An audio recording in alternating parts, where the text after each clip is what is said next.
if asked by registrants about office guidelines, in effect lie to them? Yes. Factor 8. Exposing the contaminated blood scandal. Totally. This is dated March 2005, General Rules relating to all grant requests.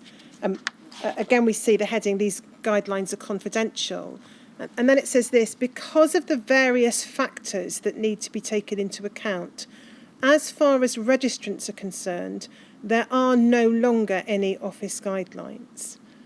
Now, two questions, Ms. Cohen, about that sentence. First of all, can you assist us with understanding what the various factors were that needed to be taken into account? To be honest, no, I don't know. I can't remember. Second question, again, it might be said that this sentence suggests that registrants would not only not be provided with the office guidelines, but might be led to believe that there were no office guidelines, which as a matter of fact would be untrue. That's absolutely correct. That was the decision that was reached at the NSSC on more than one occasion, that we should not tell people about office guidelines. And I seem to remember seeing a document that was from either not long before I finished or not long after I finished, I forget now, but that it was stressed even more forcibly that we should never admit to there being any office guidelines, even though they did exist.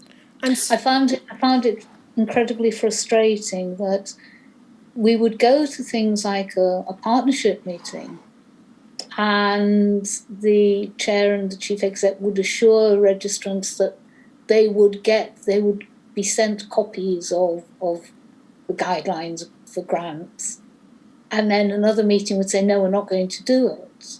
And we keep on telling the registrants, oh, they'll be published in December, they'll be published whenever. And then we never did it. And that was incredibly frustrating because the registrants got really upset, saying, but you told us you were going to publish them. And yet one hand wouldn't know what the other hand was doing, or would just overrule the others and say, no, we shouldn't publish them. was there an expectation that you and your colleagues in the office would, if asked by registrants about office guidelines, in effect lie to them? Yes, totally. Factor 8. Exposing the contaminated blood scandal.